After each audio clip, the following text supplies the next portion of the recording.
confessar Jesus como seu Senhor, se de todo o coração você crê que Deus o ressuscitou dentre os mortos, você será salvo. Porque com o coração se crê para a justiça e com a boca se confessa para a salvação. Esse trecho é uma correspondência do apóstolo Paulo aos Romanos, onde ele diz que se confessarmos Jesus como nosso Salvador, se com a boca confessarmos os nossos pecados e com o coração crermos que Deus ressuscitou Jesus para a nossa justificação, seremos salvos.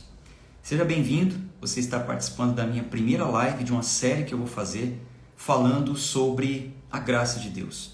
Nós vamos esmiuçar o assunto, nós vamos em uma visão mais ampla falar sobre a graça de Deus ponto a ponto. E hoje nós vamos falar o que é e o que não é a graça. Lembrando para você que está entrando ao vivo que essa live ela não vai ficar salva na minha rede social, senão por 24 horas, vou deixar por 24 horas. Então se você está entrando aqui, mantenha-se na live se esse assunto te interessa. E se você está acompanhando a gravação em outro horário, continue assistindo, porque eu não vou deixar salva. O que eu quero com isso é encorajar você a cumprir o dever de casa, a fazer o que tem que ser feito. Muitas vezes a gente olha e fala, depois eu assisto, só que depois vai ter 2, depois vai ter 3, daqui a pouco vai acumular um monte de live e você não assiste nenhuma nem outra. Porque eu vou fazer uma série, não sei quantas ainda, eu vou deixar o Espírito fluir, direcionar, dirigir, mas nós vamos nos encontrar aqui por alguns dias, ao meio-dia, para falarmos sobre esse assunto, apenas sobre a graça de Deus. Então, o tema de hoje é o que é e o que não é a graça. Eu vou evitar aqui ficar falando para vocês, curte, comenta, compartilha, marca, porque eu acredito que isso aí a maioria já sabe da importância disso e você que quiser o faça, não tem problema algum. O meu principal foco aqui é compartilhar com vocês o conhecimento. Então, se te interessa, fica com a gente. Eu estava falando aqui no comecinho, para quem entrou um pouquinho depois, que o apóstolo Paulo, em uma das suas correspondências à igreja que se reunia em Roma, ele disse o seguinte, que se eles confessassem Cristo como o Senhor da vida deles, se com a boca eles confessassem os seus pecados, e se de todo o coração crescem que Deus ressuscitou Jesus para justificação, para justificá-los dos seus pecados, então eles seriam salvos. E quando essa correspondência ela é endereçada aos romanos, você que entende um pouco de Bíblia sabe que o pacto de Deus foi feito com os judeus e não com outros povos. Então é muito importante você se atentar para isso, porque aí nós conseguimos começar a entender o conceito de graça. E na verdade, o conceito da salvação pela graça, ele precisa ser muito bem compreendido. Por um tempo, o povo de Deus viveu sob um pacto. Eles estavam debaixo de um pacto de ordenanças, de leis, onde neste pacto Deus disse, vós sereis o meu povo e eu serei o Deus de vocês. Então eles precisavam cumprir as normas daquele pacto de forma rigorosa, eles tinham que cumprir tudo que estava sendo exigido ali para que eles pudessem de alguma forma se aproximar de Deus. Com o tempo entra uma nova dispensação, a nova aliança, que não invalida o pacto de Deus para com o homem. Deus continua sendo o nosso Deus, nós continuamos sendo o povo dele, claro, quando estamos debaixo de uma dispensação, e a atual, a vigente, a dispensação da graça. Porém, com a entrada da nova aliança, então Cristo ele traz uma nova forma de executarmos o que Deus requer de nós, uma nova forma de executarmos o que a lei exige de nós, que nós não estamos sem lei, como diz o apóstolo Paulo, não estamos na lei, na lei de obras mortas, né? Mas nós estamos ainda debaixo da lei da graça. E nós vamos falar sobre isso no decorrer dos dias. Fiquem tranquilos, vocês vão entender mais sobre esse assunto. Então hoje, nessa nova dispensação, existe uma nova execução para que possamos nos aproximar de Deus. E resumindo, é por graça. É por graça. Isso é o que diz a Escritura e ponto. O texto é claro, em Romanos capítulo 10, versículo 11 e 13, diz assim, E olha, já fiquem atentos aí que essa vai ser a dinâmica da live, tá? Direto ao ponto, em respeito ao tempo de vocês. Eu sei que muitos aí tem muita coisa para fazer hoje. Eu não vou ficar aqui embromando, não. É direto ao ponto, é para quem quer. Pegue papel, caneta, anote os versículos e vamos em frente. A gente tem muita coisa para falar. Romanos 10, versículo 11 ao 13. Diz assim: pois a Escritura diz: todo aquele que nele crê não será envergonhado, porque não há distinção entre judeu e grego, uma vez que o mesmo é o Senhor de todos, rico para com todos os que o invocam.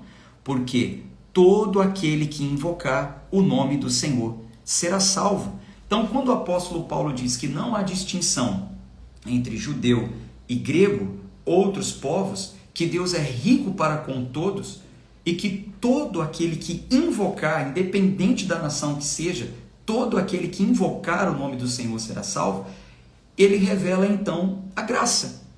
A graça em salvar a todos, mas nem todos. A graça é oferecida a todos, pode salvar a todos, mas nem todos. Por que nem todos? Porque nem todos confessam. Todo aquele que confessar Jesus como Senhor e confessar os seus pecados, crê de todo o coração que Deus ressuscitou Jesus para a justificação dos seus pecados, e todo aquele que invocar o nome do Senhor será salvo. É o que diz o texto, é o que diz a Escritura. Então a graça é para todos, mas nem por todos, porque existem essas coisas que a Escritura exige: confessar, crer e invocar. E aí entra um detalhe que é isso que me motivou a fazer essa série de lives aí com vocês. Acontece o seguinte, a continuação do texto diz assim: como, porém, invocarão aquele em quem não creram? E como crerão naquele de quem nada ouviram? E como ouvirão se não há quem pregue? E como pregarão se não forem enviados? Então acontece o seguinte: os que invocam é os que serão salvos. Mas como invocarão se não há, se eles não creram? Como crerão se não há quem pregue? Se eles não ouviram, como que eles vão crer? E como pregarão se ninguém for enviado para pregar? Então, o que me motivou a fazer essas lives é isso. Eu quero pregar para vocês. Eu estou sendo enviado para pregar o Evangelho, para falar sobre salvação, para falar sobre graça. Agora, se crer ou não, aí vai ser com vocês. Porque a pregação do Evangelho, ela apresenta essa salvação pela graça para todos, mas não por todos. E alguns talvez ainda insistem em perguntar, mas por quê? A conclusão da correspondência de Paulo diz assim: mas nem todos obedeceram o Evangelho. Nem todos obedeceram o Evangelho. Então, eu estou começando hoje essa série de lives.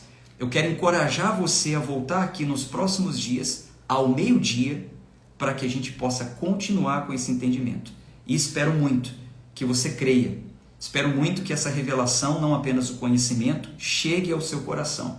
Porque aqueles que confessam, aqueles que creem e aqueles que invocam serão salvos. Meu conselho para quem está entrando agora: continua, mas depois acompanha a gravação ou resgata a gravação, que vai ficar disponível só 24 horas no meu feed. Depois você resgata o começo, porque a coisa já andou. E se prepare, porque vai ser assim todo dia, nessa dinâmica, nessa velocidade. Não vou ficar parando para a gente ficar falando sobre outras coisas, tá bom? Então hoje eu vou falar sobre o que é graça e o que não é graça. O que é graça e o que não é graça. Por quê? Para crer, primeiro é preciso ouvir. Então, eu percebi a necessidade de trazer um entendimento correto sobre a graça para vocês, para que vocês possam ouvir da forma correta e, uma vez ouvindo, possam crer. Porque se vocês não entenderem bem o que é a graça de Deus, o que é viver pela graça, vocês estarão correndo um risco muito grande de acreditarem em falsos ensinos. E quando eu falo de falsos ensinos, há alguns que de repente pensam que é pegação de pé, que é perseguição religiosa, que eu só falo sobre isso, mas isso não é de hoje, isso não é novidade. Não é de hoje que tentam distorcer o verdadeiro ensino. Não é de hoje que o ensino da graça, ele é distorcido. Os pais da igreja, eles tiveram esses problemas também. Eles enfrentaram os problemas com o falso ensino, com falsos mestres, com falsos apóstolos, e hoje não é diferente. Existem muitos extremos aí ensinados pelos pregadores da graça. Quando se fala sobre o conceito da graça, muitos têm levado as pessoas que são alcançadas pelo ensino da graça a serem paralisadas por esse ensino também. Vou repetir. Muitos que estão sendo alcançadas pelo ensino da graça também estão sendo paralisadas por esse ensino. É impressionante. Elas conhecem a graça e porque conheceram a graça, então elas paralisam.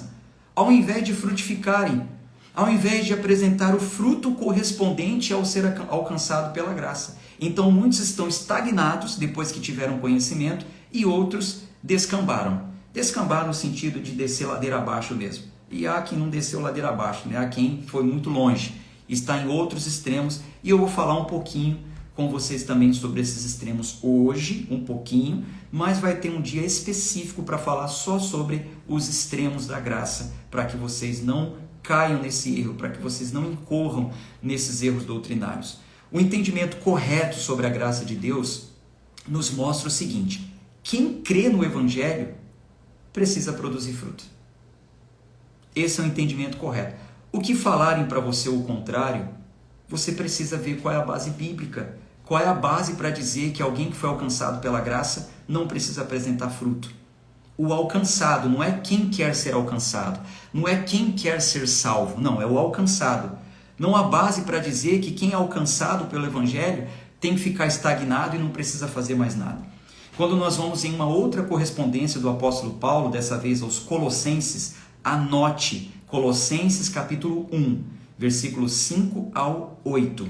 Quando nós vamos nessa correspondência, Paulo ele diz assim: por causa da esperança que está guardada para vocês nos céus, desta esperança vocês ouviram falar anteriormente, por meio da palavra da verdade do Evangelho que chegou até vocês. Este Evangelho está produzindo fruto, está crescendo em todo o mundo, assim como acontece entre vocês, desde o dia em que ouviram e entenderam a graça de Deus na verdade. Então o apóstolo Paulo está dizendo que quem conhece o Evangelho, quem ouve o Evangelho, quem crê no Evangelho, quem entende a graça de Deus, produz fruto. Não há coerência em dizer que quem ouve o Evangelho, quem crê no Evangelho, quem tem uma vida no Evangelho, agora não precisa produzir fruto nenhum. Não há base para isso. Refuto esse ensino com essa passagem de Paulo e muitas outras. Colossenses, capítulo 1, versículos 5 ao 8. Me desculpem, me perdoem, mas vai ser nessa dinâmica, como eu tenho dito para vocês. Quero pessoas aqui que estão ávidas por conhecimento.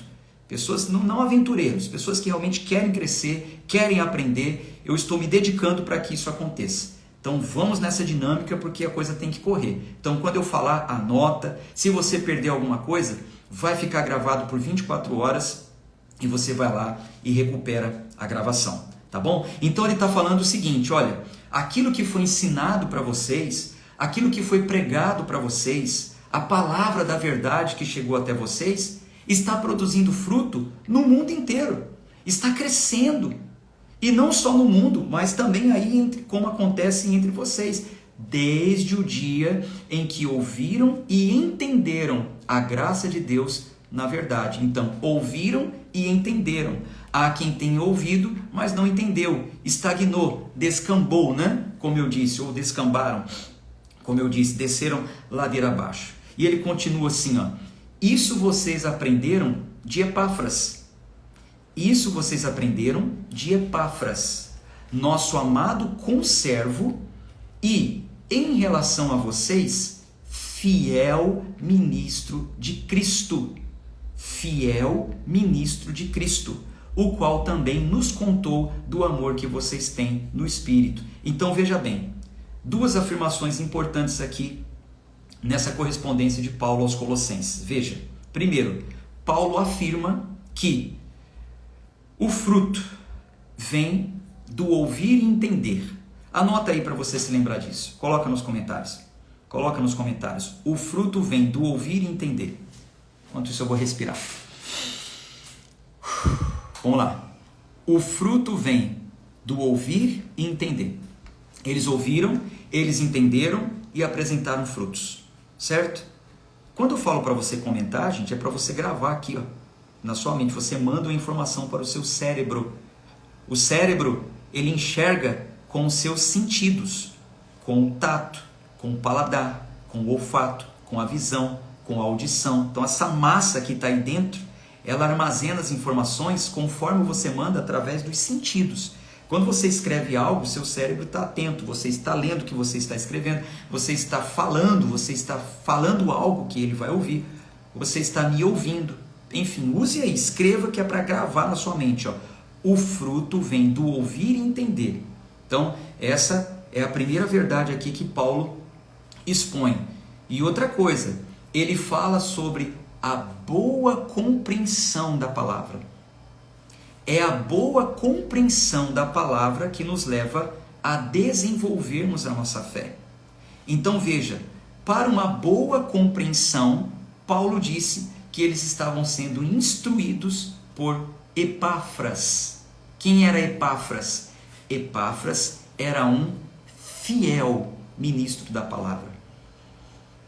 Quando a Bíblia fala sobre fiel ministro, é porque existiam aqueles que não eram fiéis. Aqueles que não eram fiéis às Escrituras, os falsos ministros, os falsos mestres, os falsos apóstolos, os falsos seguidores, os falsos crentes. Então quando Paulo fala, olha, Epáfras, ele é um fiel ministro, ele é um conservo meu, vocês estão bem instruídos, vocês estão bem de pastor, né? Trazendo para os dias de hoje, vocês estão bem de pastor aí, ele está instruindo vocês bem. Paulo está dando testemunho que Epáfras ele era fiel, ou seja, grave isso, para você produzir fruto, você precisa ouvir e entender, e para você desenvolver na fé, você precisa de uma melhor compreensão. É aí onde você tem que estar ligado a um bom ensino, a um ensino fiel. Você tem que estar ligado a um ensino fiel às Escrituras, fiel à palavra. Porque existem ensinos distorcidos que vão bagunçar a tua mente, vão mexer com a tua mente, vão perturbar você, vão atrapalhar os seus ensinos. E eu vou falar mais sobre isso hoje, inclusive com base na Bíblia. Eu vou mostrar isso para vocês. Então, vamos falar um pouquinho sobre o que é a graça. O que é a graça? O significado da palavra graça, no original, para que você possa entender, acho que a maioria já ouviu falar sobre isso. Graça é favor imerecido.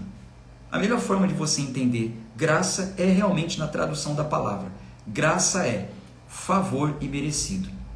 Então, se graça é favor, se graça é um favor que eu não mereço, então nada tem a ver com obras, nada tem a ver com o que eu faço, nada tem a ver com trocas, nada tem a ver com merecimento, é favor imerecido.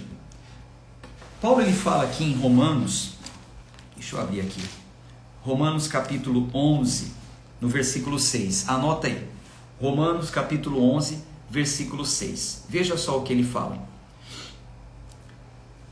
E se é pela graça, já não é pelas obras, do contrário, a graça já não é graça.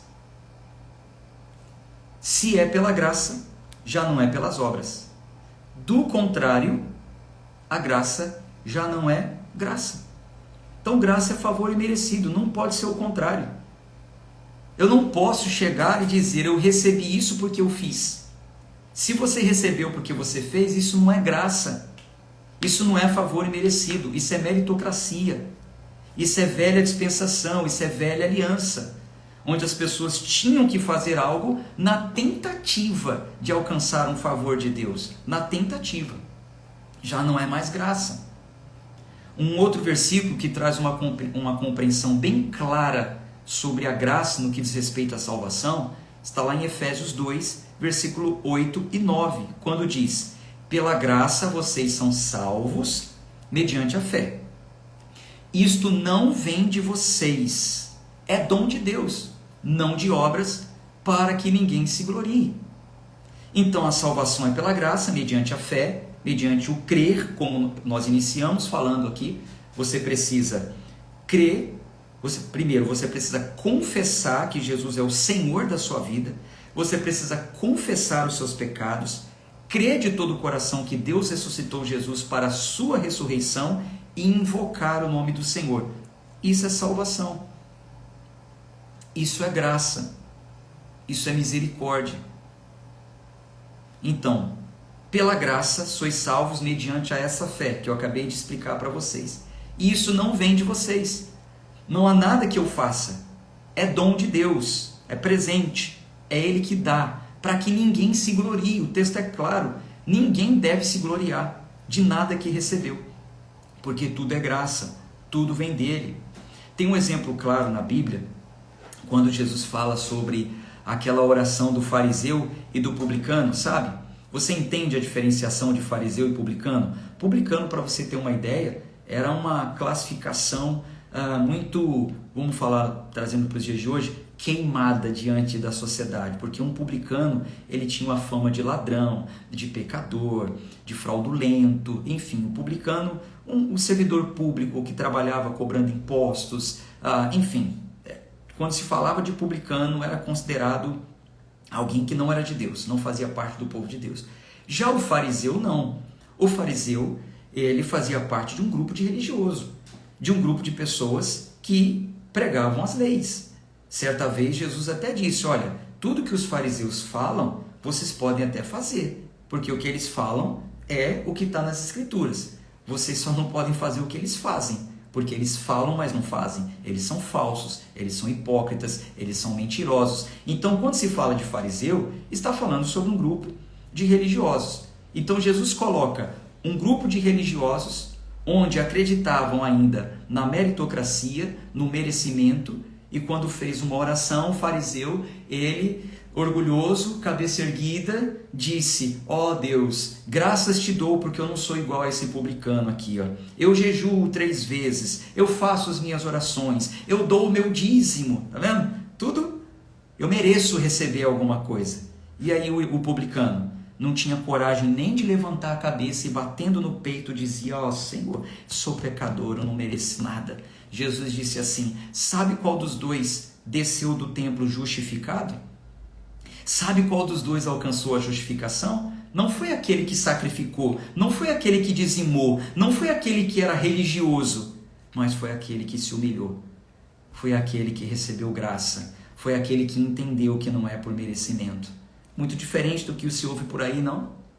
Muito diferente do que já ouvimos por aí, onde você precisa chegar até o altar com algo que prove para Deus que você merece. Não é diferente? Só que o que eu estou falando aqui não é o diferente. O que eu estou falando aqui é o fiel, é a verdade, é como Epáfras, é o que está nas Escrituras, e não invenção de homens ou de alguém que ainda está vivendo em uma dispensação velha. Quando se fala de sacrifício, por exemplo, quando se fala da fé de Abraão, muito se fala da fé de Abraão, a Bíblia diz lá em Romanos capítulo 4, anote, Romanos capítulo 4, versículo 2 ao 4, que se Abraão foi justificado por obras, ele tem do que se orgulhar, porém não diante de Deus. Então muitas vezes usam o exemplo de Abraão, porque Abraão, ele sacrificou e Deus fez. Abraão não sacrificou nada. Não, Abraão deixou a família. Mentira, não está isso na Bíblia. O pessoal que participa comigo do clube de leitura, eu já mostrei para eles. Não está na Bíblia que Abraão deixou a família. Vou te falar só um nome para você lembrar que Abraão não deixou a família. Ló. O que Ló era dele? Vou te falar mais um nome. Terá. Era pai. Saiu com ele da terra. Morreu no meio do caminho, mas saiu da terra. Servos, servas, riquezas. A Bíblia diz que quando Abraão ia avançando, ele ia acumulando riquezas, não deixou nada para trás. Se tornou um homem poderoso. Ele sacrificou o próprio filho? Não, sacrificou o filho. Deus não permitiu. Foi uma prova de fé. Foi para ser exemplo para nós. E isso foi só uma vez, nunca mais aconteceu na Bíblia. De fato, era para ser um exemplo do quanto nós devemos não estar apegados a nada. E obedecer à voz de Deus. E crer. Crê que Ele é poderoso, crê que Ele está acima de tudo, crê que Ele é soberano, mas jamais o Senhor exigiria uma coisa dessa, jamais. O que aconteceu ali naquela cena foi para confrontar um rito religioso que acontecia naquela época, onde pagãos ofereciam seus filhos passando pelo fogo. Mas esse aí foi um assunto que eu tratei lá no clube de leitura, né? O pessoal que está comigo no clube de leitura já sabe bem sobre essa situação. Então veja, Abraão, ele não foi justificado por obras. Romanos 4:2, porque se Abraão foi justificado por obras, ele tem do que se orgulhar, porém não diante de Deus. Porque o que a Escritura diz? Ela diz, Abraão creu em Deus, e isso lhe foi atribuído para a justiça. O que foi atribuído para a justiça foi a crença de Abraão, não foi sacrifício algum. Mentira, quando dizem que é o sacrifício que vai te trazer o benefício. Quando eu falo sacrifício, estou falando financeiro, tá? É claro que nós devemos ter uma vida de sacrifício, um culto racional, o corpo como sacrifício vivo a Deus. Mas dinheiro não tem nada a ver com esse tipo de sacrifício que requer quem tem uma mente renovada, uma mente transformada. O texto continua dizendo assim, ora, para quem trabalha, o salário não é considerado como favor, mas como dívida. É como se de fato Deus estivesse em dívida com Abraão. Deus não está em dívida com ninguém. Para quem trabalha, então o salário não é considerado favor. Se foi pelo que Abraão fez, então ele não recebeu um favor de Deus, não recebeu bênção nenhuma. Ele fez por merecer. Mas o texto está dizendo que não foi assim. Não foi por obras, foi porque ele crê.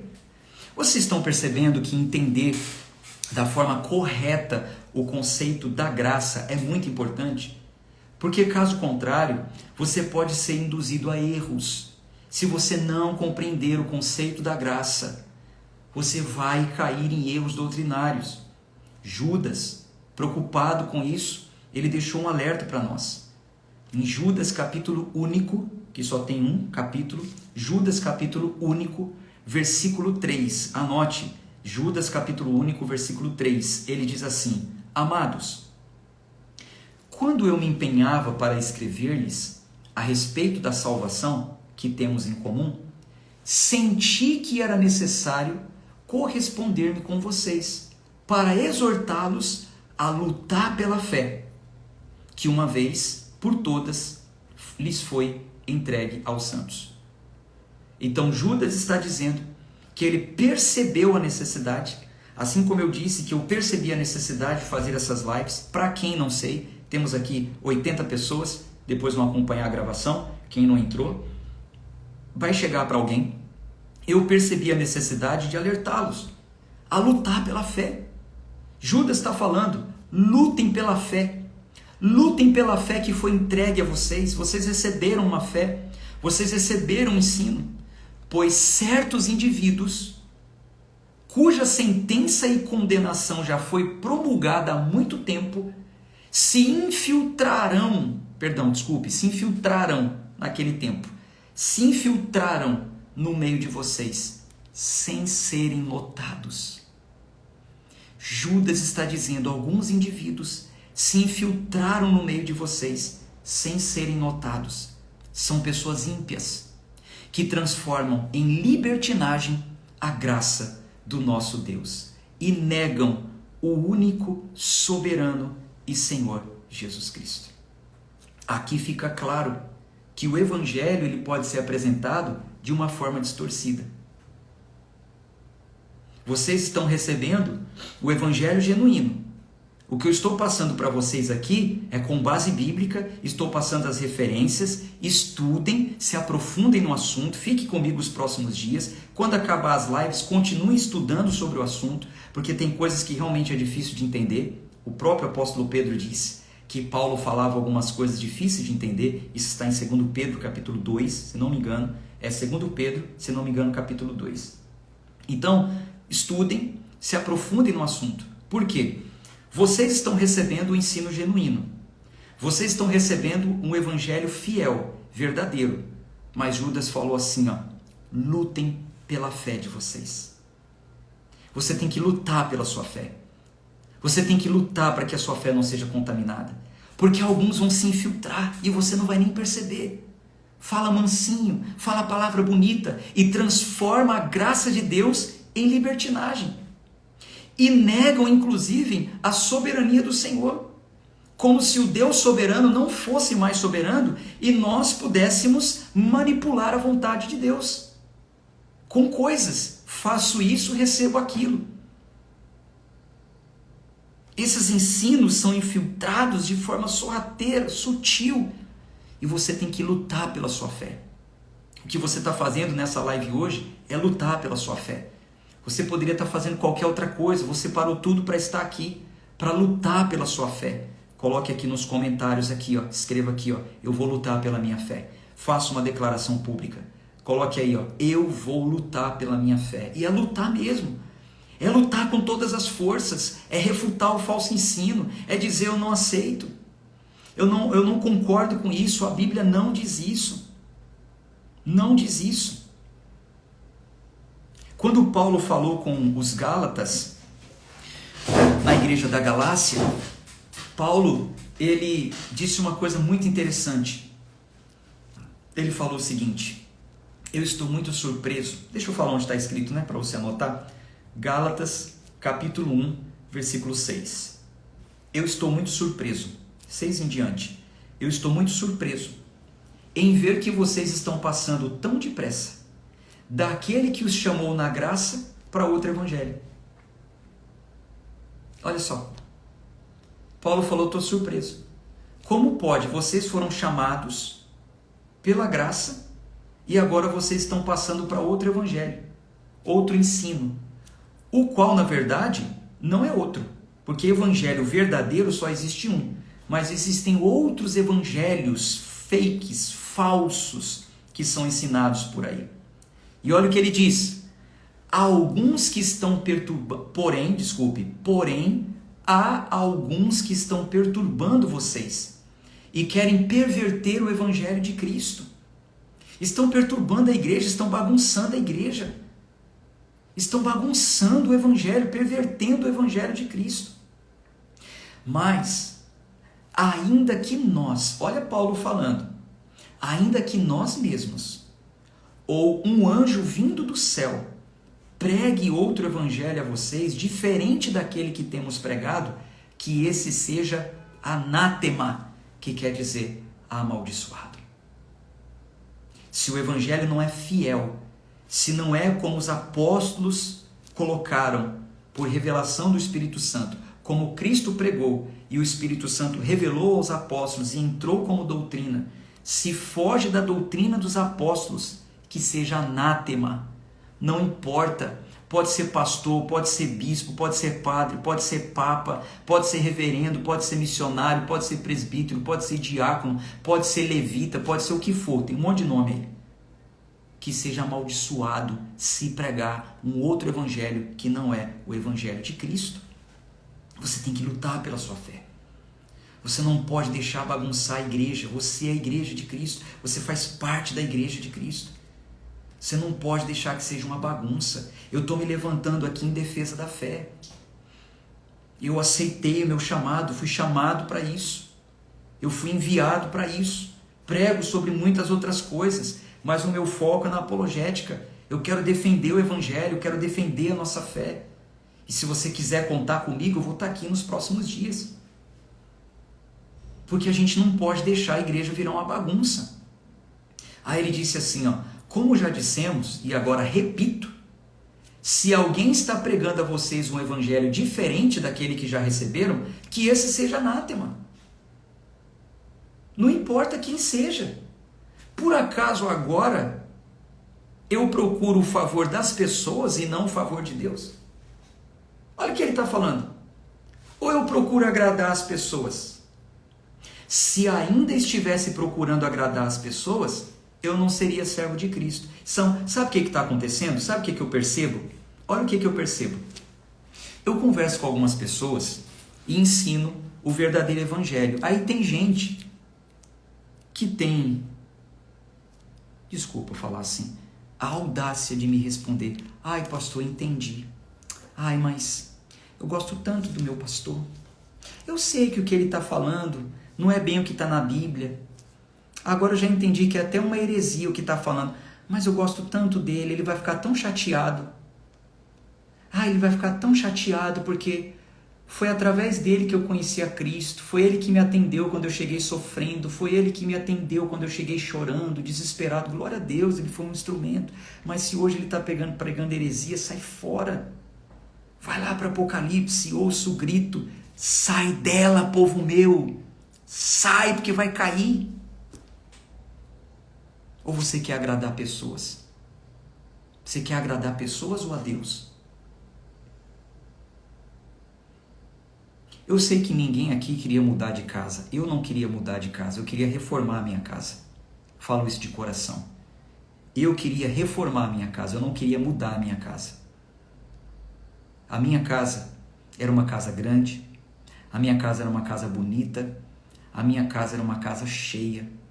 É a casa que me acolheu, é a casa onde eu vi como uma porta de entrada para o Evangelho. Eu queria reformar a minha casa, mas sozinho eu não ia conseguir.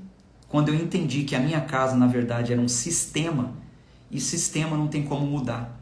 Só se muda o sistema se mudar tudo. Não tem como mudar tudo, porque eu não sou o dono do sistema. É igual ao mundo, ninguém vai mudar o mundo, porque o mundo é um sistema. Só quando Jesus acabar com esse mundo, aí vai nascer um novo. Então eu queria reformar a minha casa, e por um tempo eu fiquei relutante. Eu queria reformar, eu queria falar diferente, sabe? Eu queria falar diferente. Eu queria tratar de um por um. Meu Deus, mas eu era uma formiguinha no meio de um formigueiro muito grande, eu não ia conseguir. E eu tinha que me submeter ao dono da minha casa, né? Tinha que me submeter. Até onde eu entendi, importa mais agradar a Deus do que aos homens. Não dá. Não vai ter reforma? Estou saindo fora. E vou me centrar no verdadeiro, no fiel. Agora você fica aí preocupado em agradar homens? Ah, porque a minha mãe não vai gostar. Ah, e meu pai não vai... Igual aquele meme, né? É que minha mãe não vai gostar. Ah, pelo amor de Deus, você é adulto. Você é grande. Você foi alcançado, você conhece a verdade.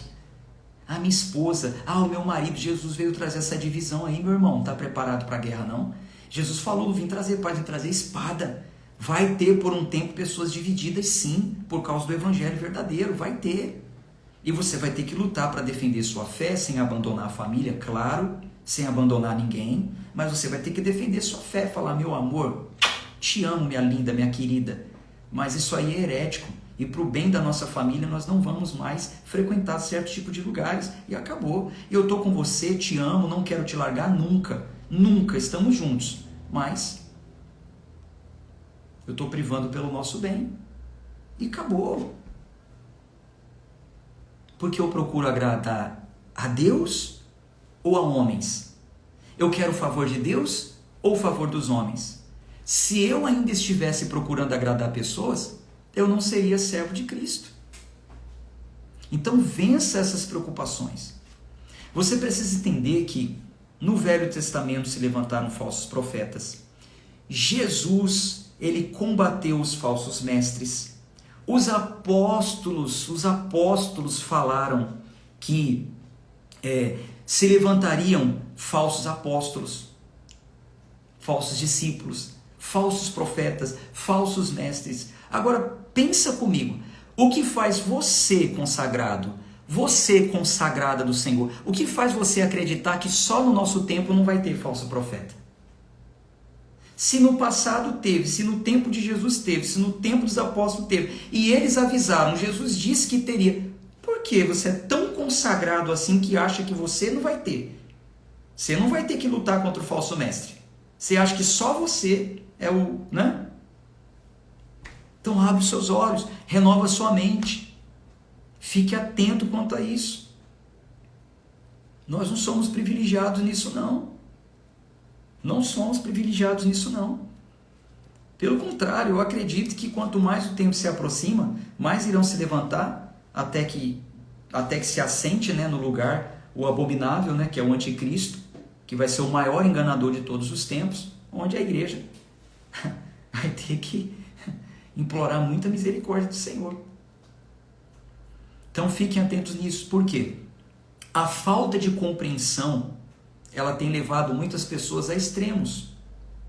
Outrora, elas viviam no legalismo, na religiosidade tóxica, Porque existe a religiosidade boa. E eu vou ter uma live aqui para falar só sobre isso, tá? Religiosidade tóxica e religiosidade boa. Então existem pessoas que ainda estão no legalismo, no tempo da lei, da religiosidade, eu tenho que fazer para receber, eu tenho que fazer por merecer. E existem pessoas que estão no liberalismo, são dois extremos, legalismo e liberalismo. O liberalismo é libertinagem, o liberalismo é hipergraça. Então existem esses extremos. No legalismo, as pessoas ainda acreditam que elas podem comprar a bênção dela. Elas podem fazer por merecer.